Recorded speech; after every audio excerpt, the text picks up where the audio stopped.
Hi, everybody. Celia Waterhouse here. Thanks for joining us at OnPoint Mentors. If you are looking for a mentor, come check us out on OnPointMentors.com. We have a whole bunch of mentors located all over the world that you can access in a variety of different niches. If you are a mentor and looking to start your practice up or your consultation services up as soon as possible, come check us out. We'll get you going in a couple of days. So come check us out. Today, we have a very, very special guest, Marc Evans. Marc is going to be talking to us about tackling the fear of starting your own business. He is a business marketing consultant and coach, specifically in launching businesses, growing a following, increasing revenues in your business by analyzing sales processes. Hi, Marc. Hello. Thanks for having me. Thanks for joining us. We had some technical difficulties getting started, but I think we're all good. If I don't touch anything, maybe we'll be good for the hour. That's right. Hands-free. Now, it's an interesting topic, tackling the fear of starting a business. You know, we're in this really interesting time on the planet, and things are changing quickly, and people's job situations, financial situations, career situations are all different and uncertain. So, this is when people start thinking, should I start that business I've been thinking about, or should I launch that product I was thinking about? But then there's the fear. So I love this topic, and you're our product launch guy. So tell us all, impart your wisdom. Yeah, so I think, to just get right to the fear, I think one of the interesting things that the circumstances that's happening in the world today helps to, in many ways, overcome some of the main fears that the people had pre-COVID. And most of the fears are usually two big things. The main big thing is fear of failure. People always think they're going to fail at doing, and oh my God, if I fail, maybe I'm going to put too much money into this. Maybe my idea is no good. It's not going to take off. So the fear of failure is always big. But what's interesting is that because of COVID, I think it's taken some people out of the shell. Like, why not? Like, if not now, when else am I going to do it? So I actually think if there's any good that's coming out of this, it's helping to wipe away a little bit of that fear of failure to just jump in and get going. So that's definitely one of the main points. Another fear that many people don't talk about is actually the fear of success. Yes. People actually fear succeeding. And an interesting story that I saw this happen in motion while I was seeing somebody become very successful and him being very afraid is he was doing a product launch and he didn't expect it to do as well as it did. He actually made $500,000 on his product launch. Wow. And he was not expecting that to happen.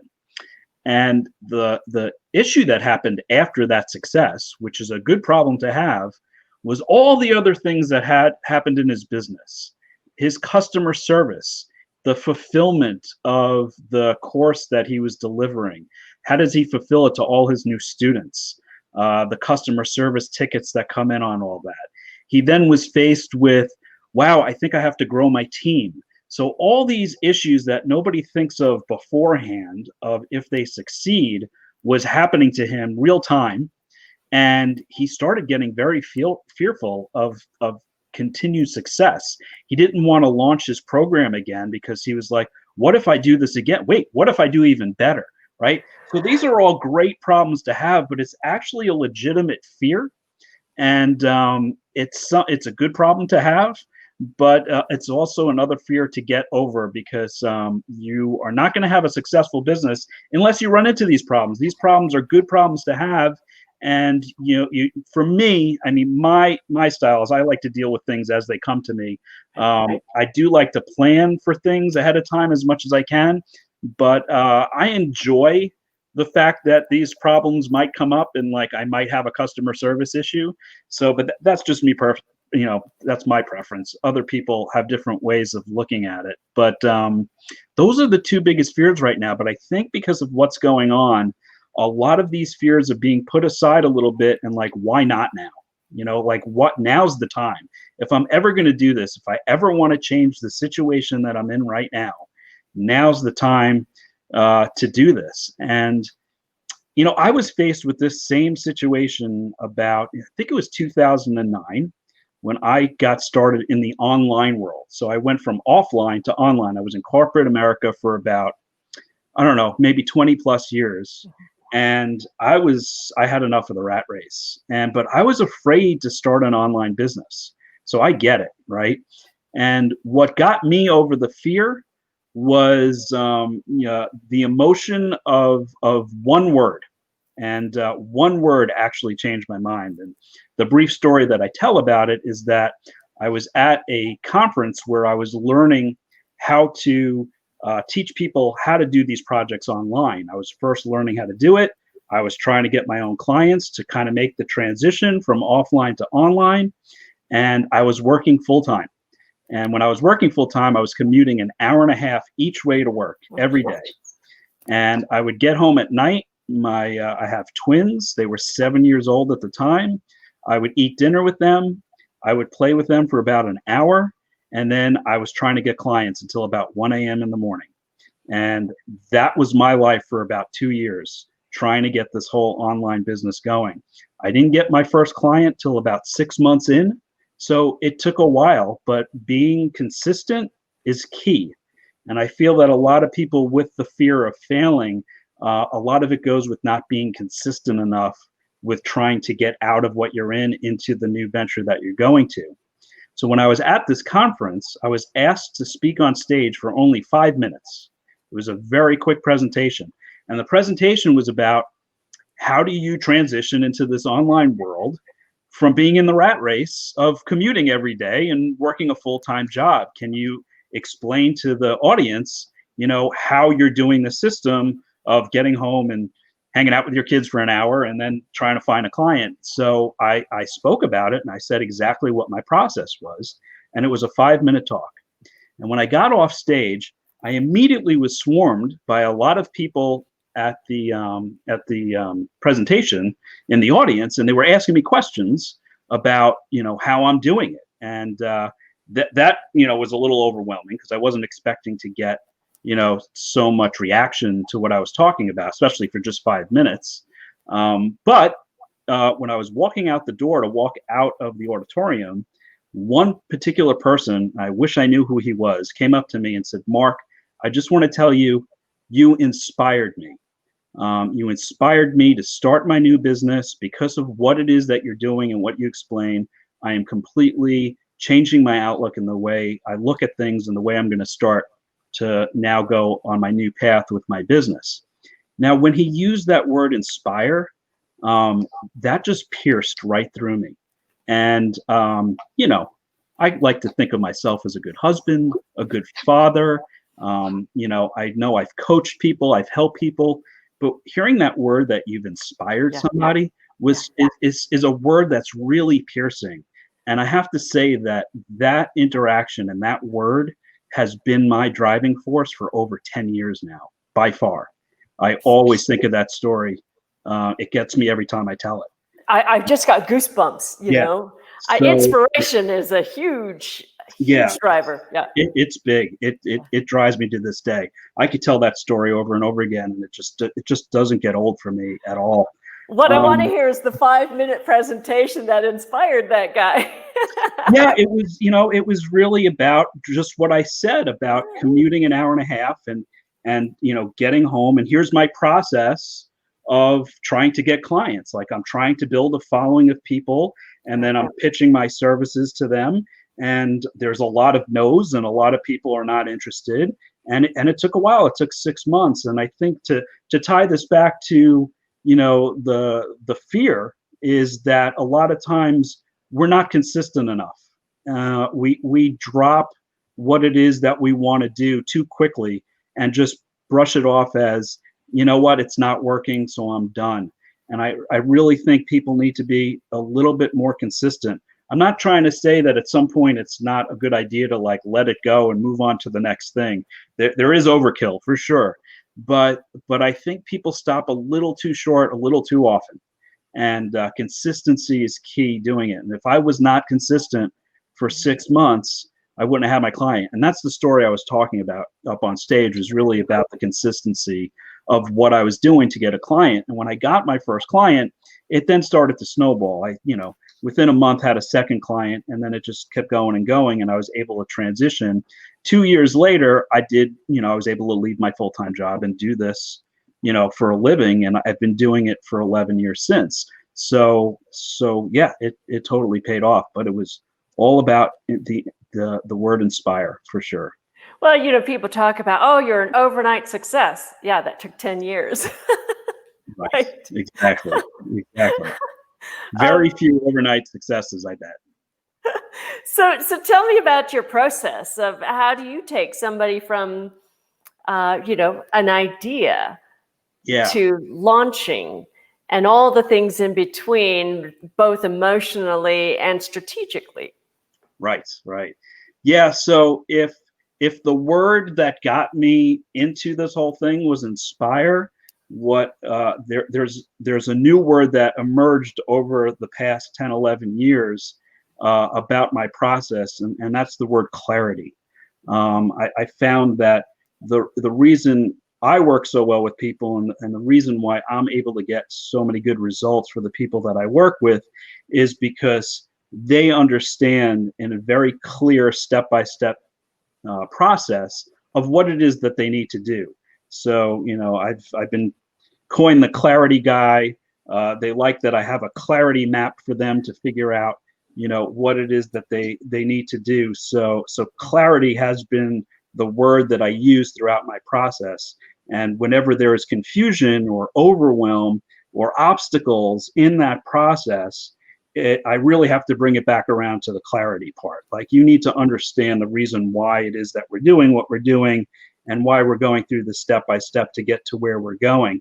So that's the word that I would put there for how I deliver my process. But going into a little bit of the details of it, my process is pretty simple. It's really 5 steps. And the thing about the 5 steps is that people are in different stages of those 5 steps. And the reason I'm able to provide that clarity for them is that no matter what stage that they're in, we're going to work on a roadmap specifically on the stage that they're in to get them to the next stage. But to build a business, to increase your revenues in your business and get the results, there's really only 5 stages.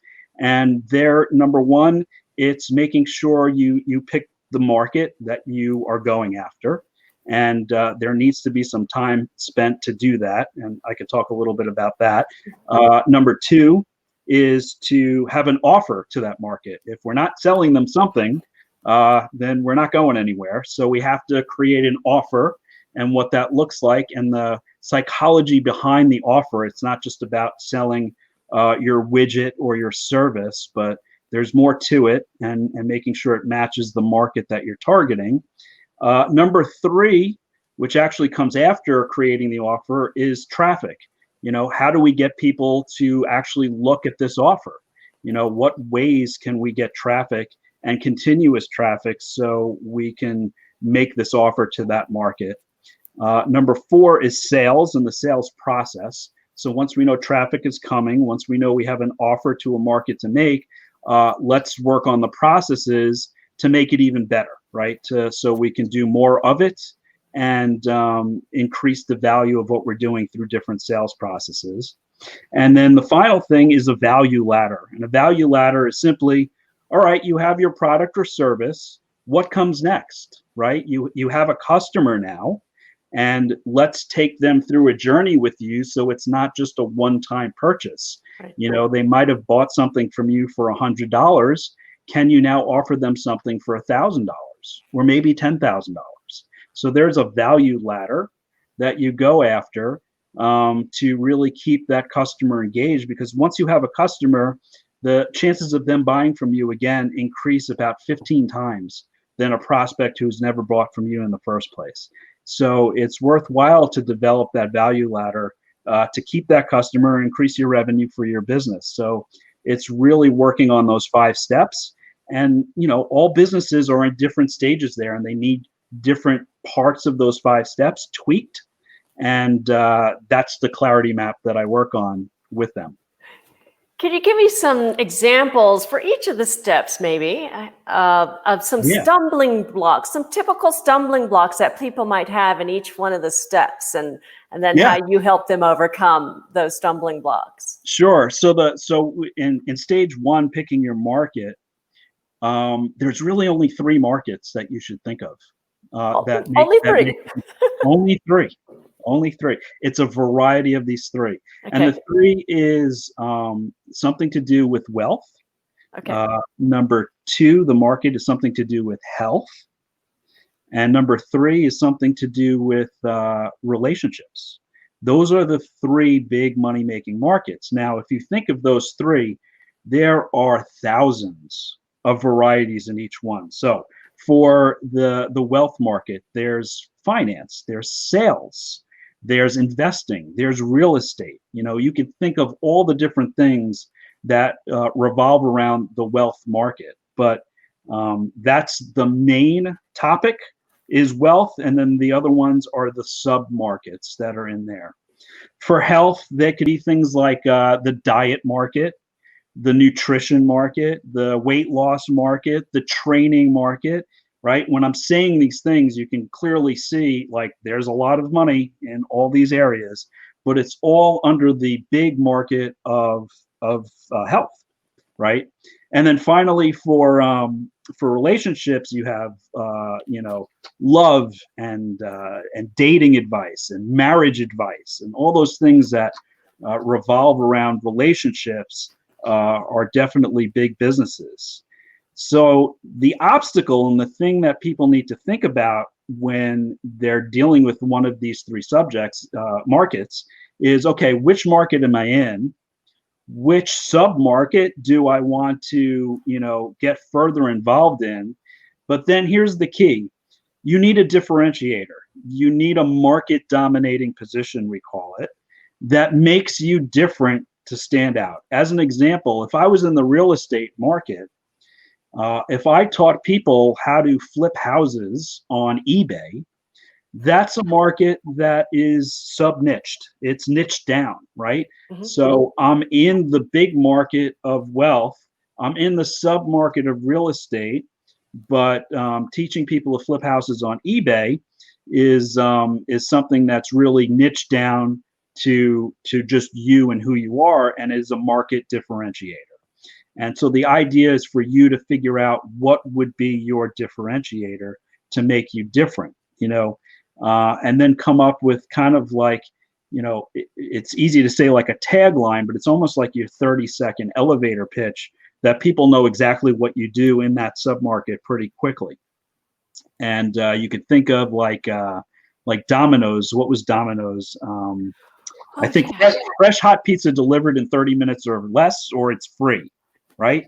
Like, you knew exactly what was going on with that, right? That was a complete market differentiator. So, if you're able to express what it is that you do that quickly in a sentence or 2, that makes you stand out. But you gotta be in one of those 3 big markets to do that. So that's what I work on with my clients. Number 1, if they're looking to choose a market, and number 2, if they already have a market, how can we make you stand out? What's your market dominating position so we can make you stand out, because that's how people are going to be attracted to you. Is there such a thing as oversaturation in a market or a sub-market, or, there's so many people doing it, why would I want to get into it? Too much competition, or, just, you hear this a lot from people saying, the markets are huge. How can I'm just this little small person getting started. So what advice do you have for them? And like, what kind of research should people do to find out if there is a market? Yeah. So, I mean, the simple answer is like, is no. I don't think there's too much oversaturation. In fact, you want to be in a market with competition. The problem is if there's a market out there with no competition, because then you don't know if people are buying stuff. Right? You're the guinea pig. If you're in a market with competition, you know people are buying stuff, and that's where you want to be. Now, the key would be to carve out your piece of that market.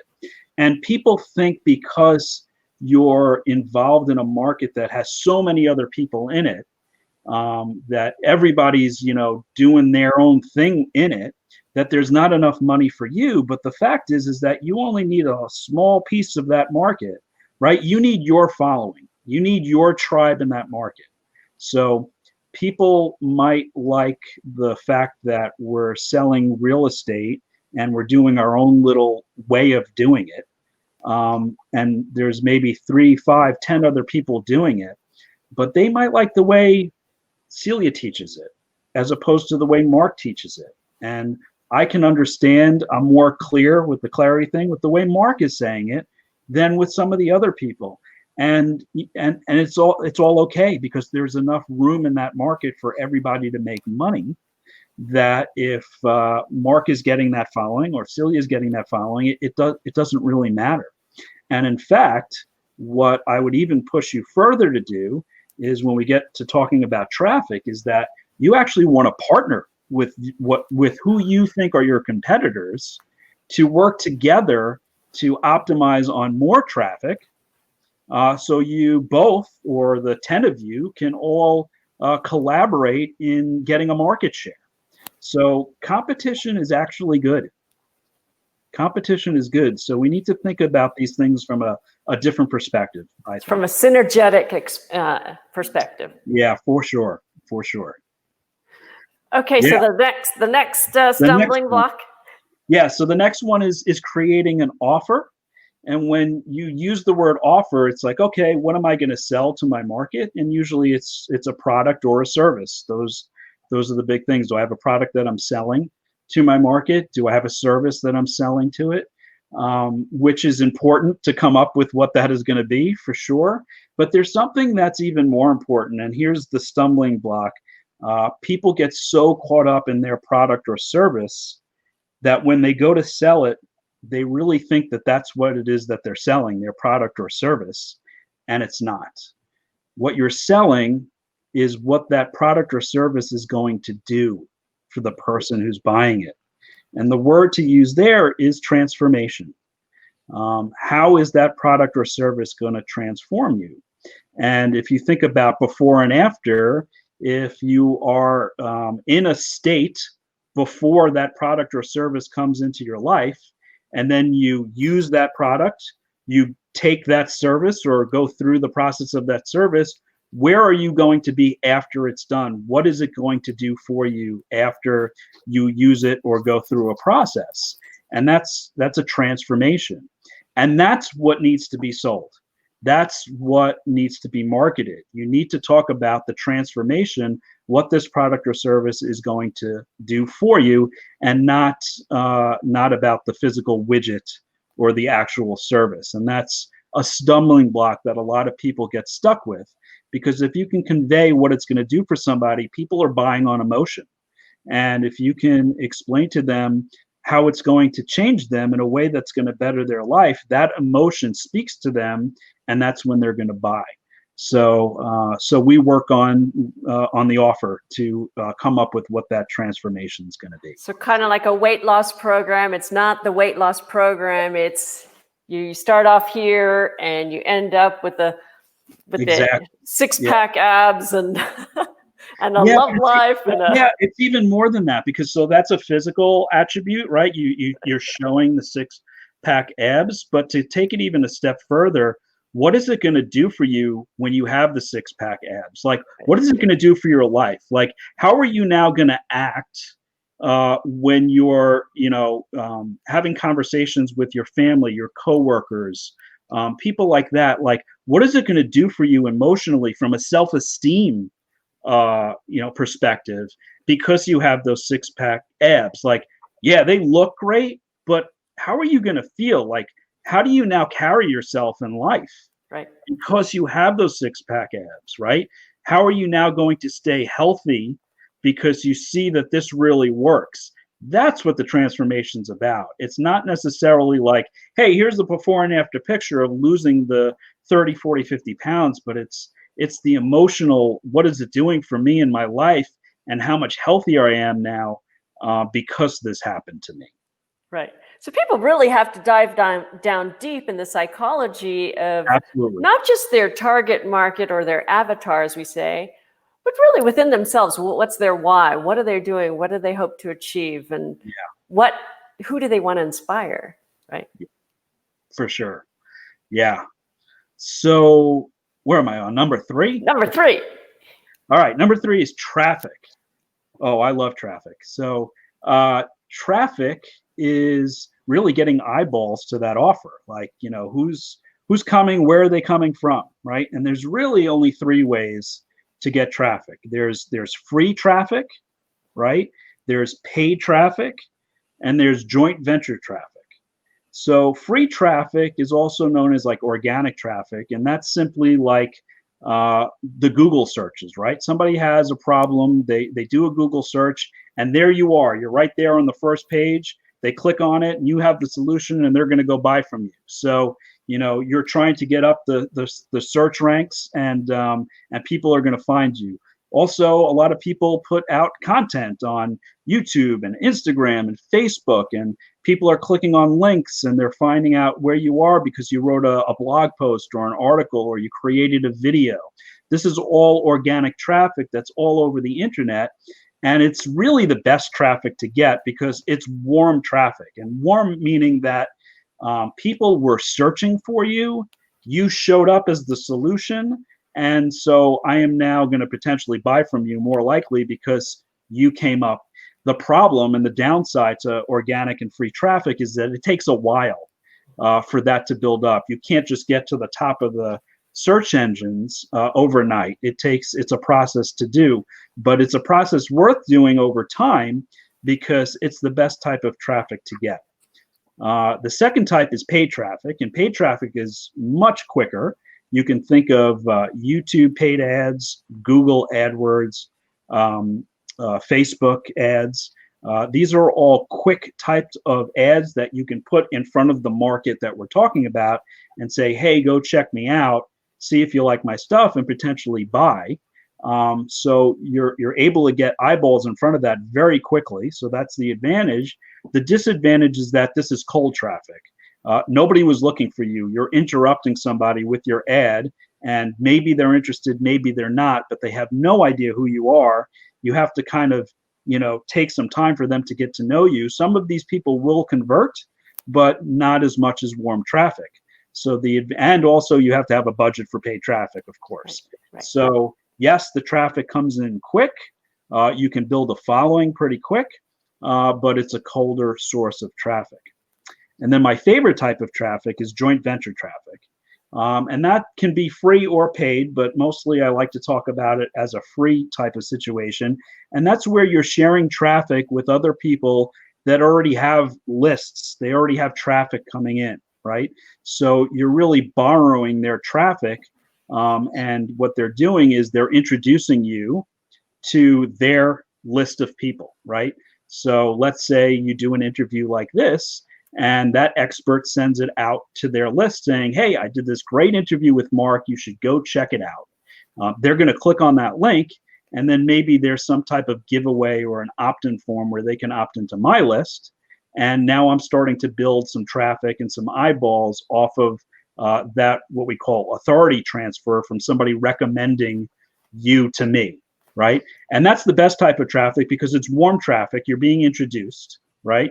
It's the same way as I was being introduced up on the stage from my original story. People respected the host of that that presentation that I did, who put on the event. But once that person introduced me, that authority kind of gets transferred over to me because they know, like, and respect the person that's hosting the event. And that kind of, gets pushed down to me when I'm up on stage because they know, hey, I should trust this guy, Mark, too, because the host said so, right? So it's called transfer of authority. And it's the same way with traffic for your product or service when you have somebody that's introducing you to their list or they're following on Facebook, or they're following on YouTube, if they're saying, hey, go check this out, then that transfer of authority happens also. And that's a big deal. And so when you get those eyeballs, that traffic is warmer also and more susceptible and responsive to buy from you as well. So that's my favorite type. It's such a favorite type of traffic for me. I wrote a whole book on it. The Expert Showcase series is my book, and a workbook to go with it. And I love joint venture traffic. It's my favorite. Yeah, and for those of you who don't know, OnPoint Mentors is having our first virtual summit thanks to Marc Evans saying, hey, Celia Faye, why don't you do a summit, a mini summit? And you can read all about it in his, what's the name of the book again? It's expert. It's called the Expert Showcase series. Okay. That's the name of the book. So let's stick with lists for a while. The importance of a list, and for those who are just starting out, they're like, is that a Facebook list? Is that a YouTube list? Is that an email list? Isn't everybody? Can't you just mix them all? And can you clarify lists? Sure. Yeah. So it's all of the above, but there's one that's more valuable than the other. And the most valuable list that you can build is an email list. And a lot of people say email is dead, and you hear that all the time. And email is not dead. People still read their emails. People still open up their emails. They want to see what's going on. But it's the most important list you can have, specifically for this reason. It's an asset that you can have in your business that's your own, that nobody can take away from you, right? So if nobody's going to shut down your email list, but if you have a huge following on Facebook, and for some reason Facebook thinks that you're not adhering to their terms, they could shut off your account. And so here you are with a following of hundreds of thousands of people on Facebook, and overnight an account gets shut down and you've just lost that list. Now, that list is very valuable, very important, and you can make a ton of money with your Facebook list and your Twitter list and your YouTube list. The problem is that all those lists are on platforms that you do not control. And because you don't control it, it's not an asset in your business. And an email list is, right? No matter what email hosting account you're using, you can download your CSV file of all those email addresses. So even if something happened to your Aweber or MailChimp or Constant Contact, whatever you're using to capture it, your Gmail, you still have those email addresses. Your business still goes on without having that interrupt what it is that you're doing. And now you can still contact those people, and you could still make offers to those people, and you still have a business. So it's not just an email list, it's an asset for your company. So all those lists are super important, and I think you should build a huge Facebook following and Instagram and YouTube and all that stuff, but you just don't have control over them, and you do over your email list. So that's the big distinction. So many people, again, just starting out, want to know, how do you get your Facebook list off of Facebook and into an email, make it an email list? Yeah. So what you should do is you should create something that's called a lead magnet. And that simply is something that you create that's of value, that somebody will exchange their email address for that gift, right? So if you have, let's say, a video series or maybe a PDF document that solves a problem that people on your Facebook list or page or group has, if you can create something that is going to solve a specific problem that following has, you then simply make a post to that following saying, hey, if you want to download this 5 or 10 page thing that's going to teach you how to X, Y, and Z, which is solving a problem, click on this link, enter in your email address, and I will give that to you, right? So it's an exchange. It's an exchange. You get the email address and they get something of value for that email address. So putting out those posts to your following, that's how you start bringing them onto your email list. And if you have no list to begin with, where do you start? If you have no list to begin with, I totally recommend you getting my book, because you could do a summit and you can interview experts, and experts are super happy to be interviewed. They love it. And they will tell their list that they were interviewed, and they can then share it with their list, and then they can opt into your list to go watch the interview. So that's a simple way to do that, for sure. But other ways, and this goes back to the free paid type of situation with list building. That's a free way to build your list very quickly. A paid way is you can create a Facebook ad, right? You have a post that's on your page. You could boost that post, and the post that you're boosting talks about that lead magnet that you're going to give away something of value, and people will click on it and they'll put in their email address, and then you'll send them that document or that video series, whatever it is, and you immediately grow your list. Now you can grow a list like that really fast, but you need somewhat of a budget to do that.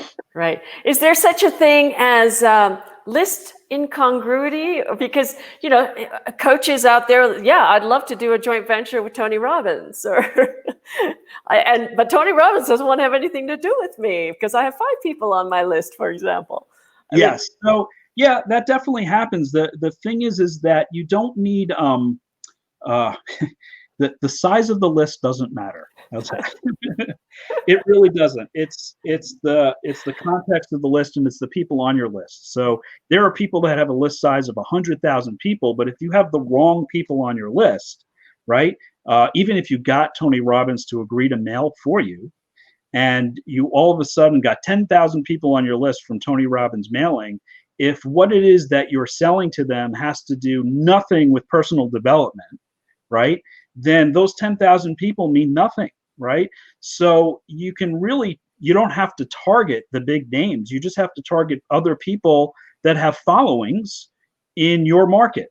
So if you're in the real estate market, you really just want to find people that have followings in the real estate market. And these don't need to be the big gurus. They could be people that just have their own following of maybe 1,000 people, maybe 5,000 people. They don't need hundreds of thousands of people. You're just sharing that list. And imagine if they only had a list size of, let's say, 1,000 people. You do some kind of an interview with them. They send it out. And let's say only, out of those 1,000 people, 50 or 100 of them opt into your list, right? You get something, just a small amount. That's 50 or 100 people you never had before, but they're very targeted, right? They're talking specifically about real estate. And if you're in the real estate market, you much rather have those 50 or 100 people to offer your product or service to, because it's going to be related to real estate. So you don't need to go after people that have these huge lists. It's just, you can find people that are just, have some type of a following. Now that's just one person. You now do it with 5 or 10 people, and that, 50 times 10 starts to add up, and you now have a decent sized list. Wow. Okay. Lists it's a tricky thing when, a lot of people are starting out, especially when they're coaching. And, a lot of people are talking about influencers and bloggers and, their lists. And what if they have nothing to sell? Right. So again, when you're not necessarily targeting those big influencers, right, and you're going after people that have smaller lists, they're more apt to work with you to be like, hey, I was just in your situation. I know I have 5,000 people on my list, but I had only 10 people, 6 months ago. So I'll work with you. Like I'll help you out, right? If the conversation, okay, so this goes back to the transformation, right? Okay. If the conversation's about we're all in this together, like we're trying to get our message out there, and by working together as a group, the 10 of us, to get our message out there instead of competing with each other, the more we can get our message out there, which is really what we want to do. We want to change the world for the better through real estate, through personal development, through dating, through whatever it is. Then let's help each other out. Yes, I only have 10 people on my list now. Can you just help me out? And I'm going to have 1,000 in 6 months. And then we're going to collaborate together after that with my 1,000 people, and we're going to sell a product and service together. And we're going to now, split the commissions on whatever we sell on that. So now we're working together instead of competing against one another. So if if you work on that, that's the transformation of an industry, Right. and how to work with people and not be competing with people. Yeah. Yeah. Okay. So list number 4, or not list number 4, item number 4. Item number 4, right, right. So that's the sales and the processes for sales. And really, when you're dealing with sales processes, the goal at this point in your business is that you want more conversions, right? And you also want more transactions. So if we're just selling one product, that's great that we sold it, but the average cost of a customer over time, the lifetime value of a customer, I should say, the more that we can have that person buy from us, then the more valuable it becomes to our business. And now we're increasing the revenue of our sales processes. So we want to think about strategies of how we can get people to buy more from us, and how we can get them to convert more on the process that we have for whatever process or service we have. I spoke about this before, but a lot of people, they don't have a follow-up campaign, right? So they send out an email saying, hey, go buy this. And then maybe a few people buy, but what happens to all the other people that didn't buy, right? They probably weren't ready to buy, or the messaging wasn't right for them. So you need to follow up with them. And the follow-up in the online world is called a drip campaign. And that's emails that get sent out to them over a period of time that give them more information, overcome more of the objections that might be in their mind, explain to them the features and benefits of the product or service that you have in maybe a different perspective. And then over time, those people then become buyers. But you need to constantly follow up with them. And by following up with them, you're going to get more sales than just trying to get them to buy the first time they see your ad or send them an email. So that's one way to get more conversions. More transactions is just simply doing a bunch of different strategies. So they're called upsells. They're also cross sells, and there's downsells, all different types of sales. So, upsells is like, hey, they bought something, but to go with it, for a few more dollars, you can get this extra bonus, and that's an upsell. A cross sell would be, okay, you bought my book, but what goes really good with my book is a different type of product. That's a cross sell, something different. So McDonald's does this all the time, right? So you supersize it, and that's your upsell. And a cross sell is, do you want fries with that, right? It's a different product on top of what they ordered. And then a downsell, what people usually ignore all the time, which totally everybody should be doing, is that, well, if they're not going to buy anything that we have to offer, why don't we just offer something that's at a lower price, right? That maybe the reason they're not buying is because, hey, it was $100. I don't really think I want to pay $100 for that. But you could get this other thing that's pretty similar for $50. Would you pay that, right? So that's a bit of a downsell. Or if you have a service and they're not taking your high-end service, well, can you tweak your service that you're not, putting in all the cost of goods sold for that takes out of your budget? Can you offer a tweaked out version of that for a lower value, right? So when they say no to the high value, well, I also have this, would you buy that, right? I would totally prefer 10 people buying my downsell instead of 0 people buying what I have to offer, right? So that's just extra revenue coming into your business off of the downsell. So those are the strategies I work with under, the number 4 for sales. For sales. Okay. So how do people know what they want to sell? Did you get that one? What do I sell? What am I worth? Whether it's time or service or product. I mean, how do you help someone come up with what the market needs, what the market wants, what they're capable of delivering?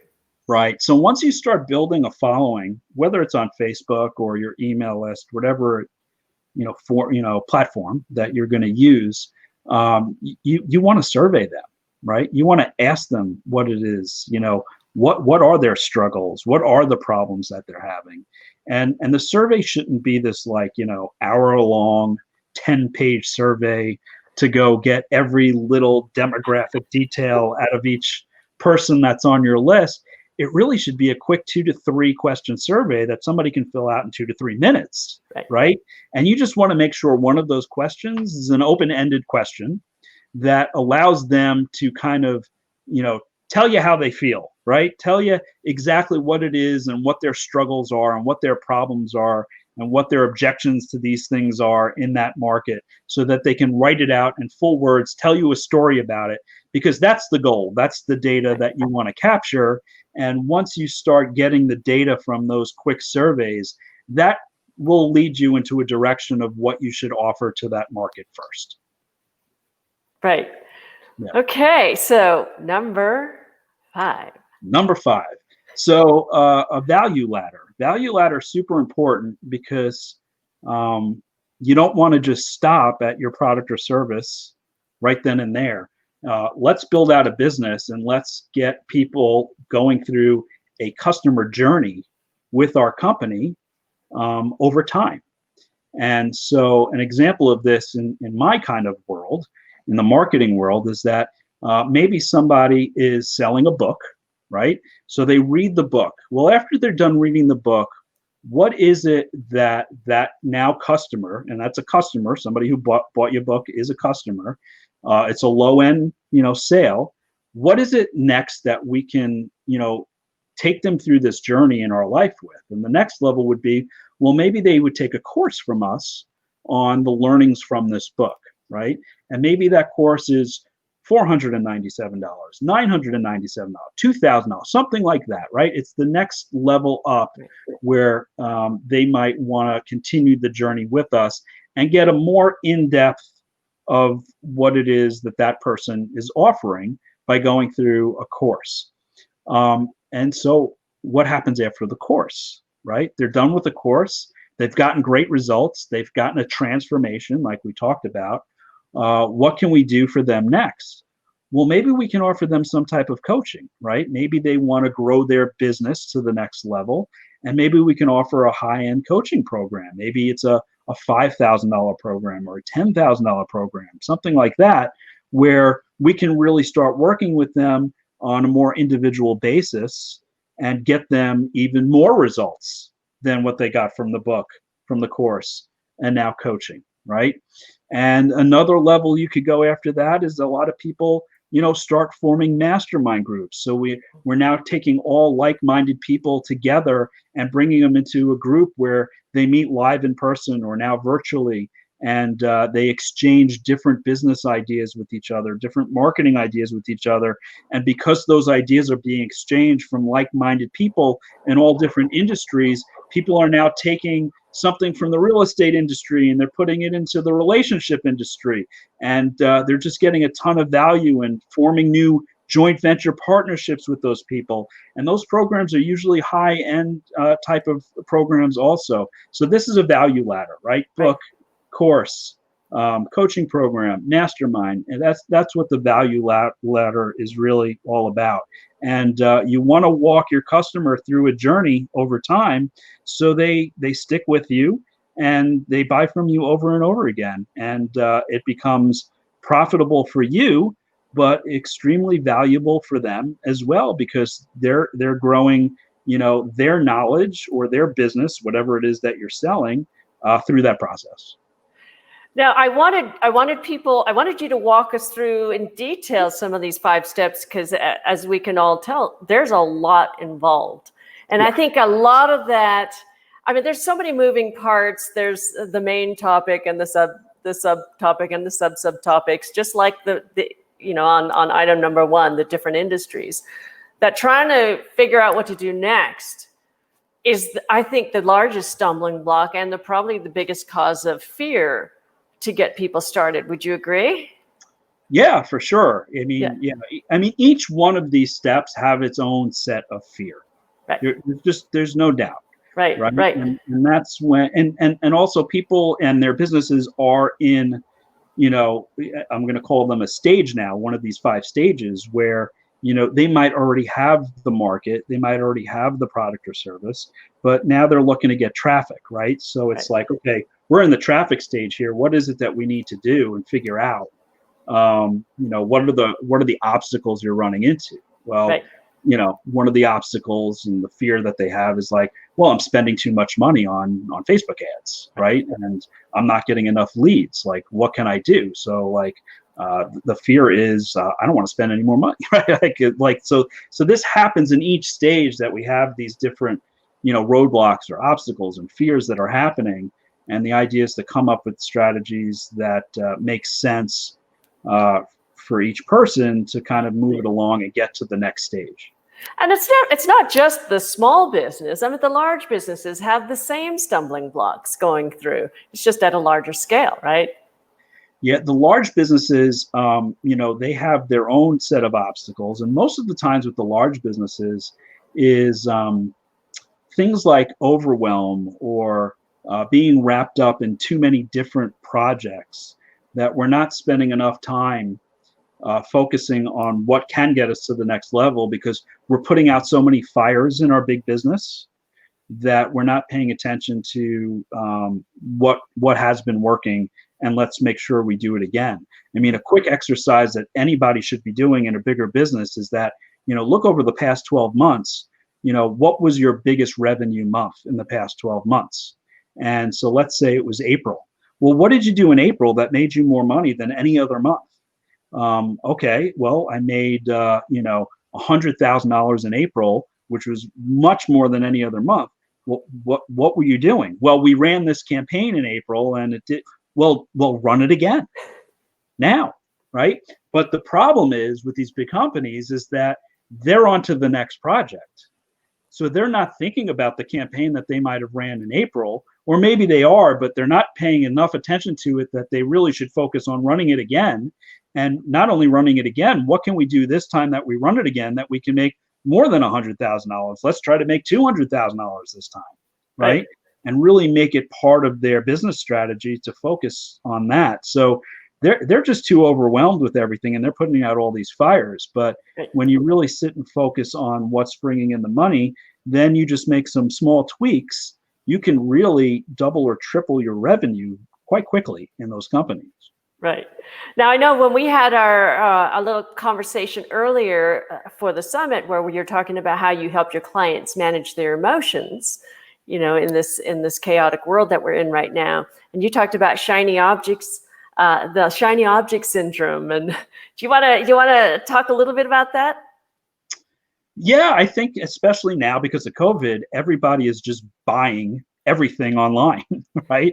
So they're home in front of their computers, and anything that pops up in their Facebook feed or whatever feed that you're on looks good, and they buy it. And what I said when I was talking to you before is stop doing that.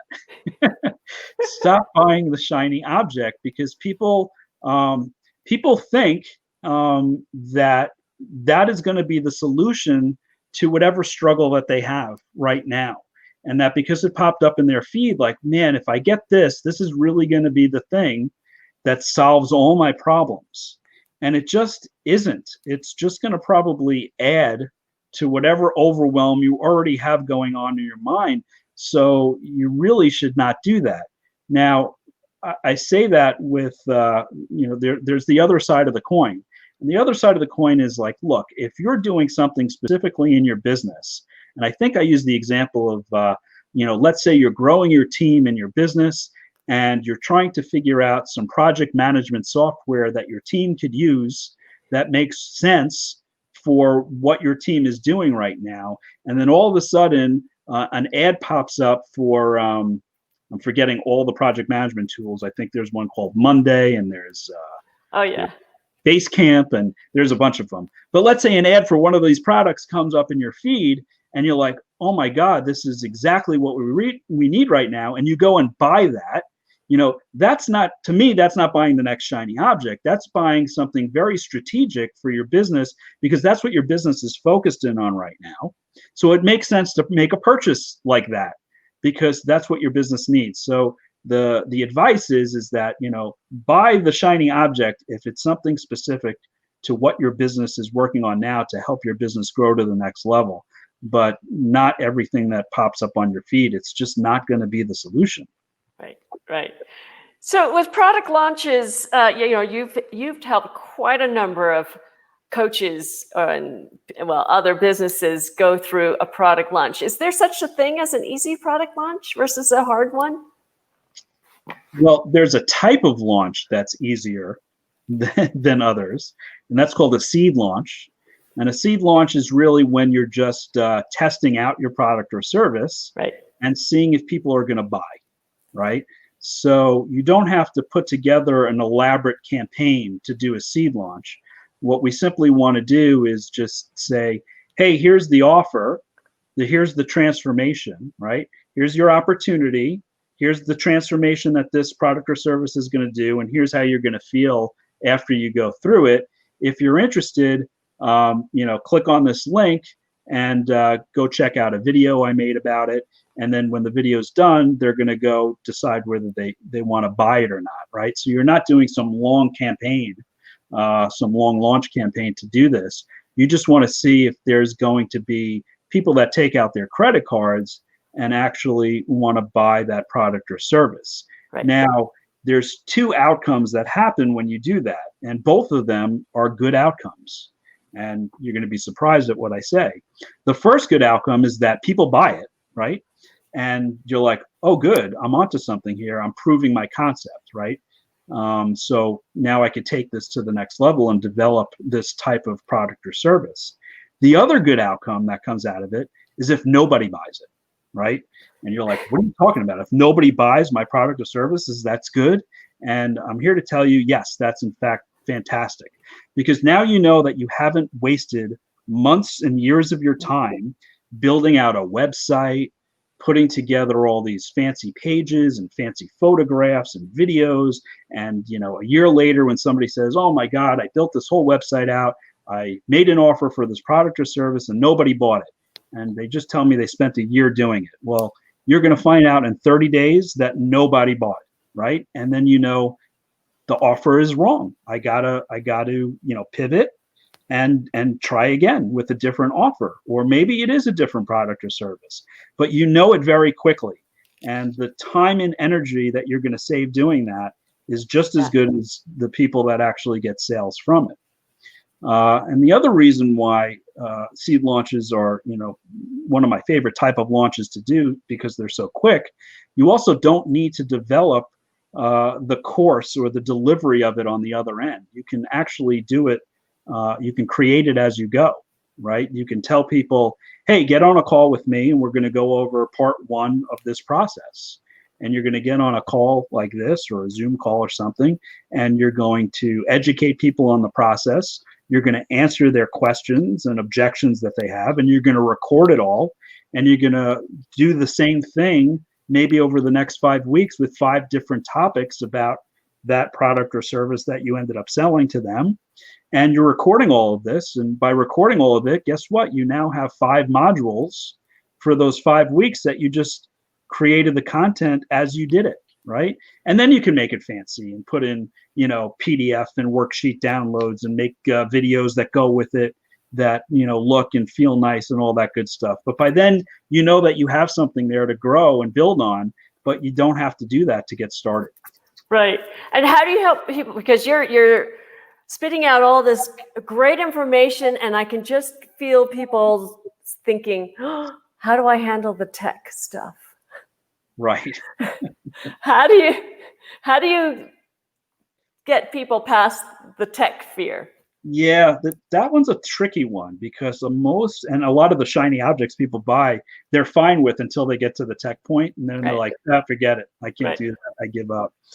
Yeah, I know for me specifically, when I deliver a course, or if I'm selling a course or something, I have in mind the fact that there are a lot of people that get stuck on the tech. So what I try to do is give very specific tutorials on how to get through that. Or I'll be like, hey, this is a problem you can run into with the tech. And, when we get on a call, we're going to work through this together. So I'm very cognizant of the fact that people get stuck there. But if you're buying other programs that don't have that tutorials to do that as much, it is an issue, and it is sometimes you have to contact somebody that can do that for you. Now, fortunately, some of these things, like even if you go to like, Fiverr.com or Upwork, you can hire people for pretty cheap to get you through those things, right? Like Right. if you're having trouble creating the video or posting the video, or little tech things like that do hang up a lot of people, there are services now that are on the cheap to get these things done. And then a lot of time there are platforms that people recommend that you use, and they have great customer service to help you get through that. And most of the time it's for free if you're using their platform, right? So they'll do that. So I do encourage people, to go to the platform that they're using, that they're stuck with the tech, to get the information they're looking for. People would ask me all the time, like, I want to learn how to do Facebook ads. And they're like, so what course should I buy? I was like, well, you shouldn't buy any course. You should actually go to Facebook and you should look up how to advertise on Facebook. And you'll be very surprised that the course that has the best information on putting together Facebook ads is Facebook. And why do they have the best information? Because they want you to use their platform, because they're taking all your money. So they make sure that their tutorials are really good so you could use their platform so they can take your money when you put those ads up. So that's the best course to take. So go to the platform that you're using if you're stuck with some of the tech. That's great advice. Great advice. Now, Marc, I will just finish up on, again, I wanted to illustrate to all of our listeners out there that there are a lot of steps involved with trying to launch a product or a service or create a business. And yes, it's scary unless you have someone holding your hand. Right. Right. So the benefits, do you want to have any last comments on, picking a good mentor, picking someone who can hold your hand, and how you can help them through to getting their product or service launched? Yeah, so I think this ties back to the shiny object thing. I'd rather see people spend their money on getting a good mentor or coach or consultant to help walk you through whatever it is that you're doing with your business. Because to me, that money is way better spent, because they're holding your hand through a specific process that you're going through right now. They've been there, they've done that, and they've showed with past clients that they've worked with the results that they have gotten them by doing that.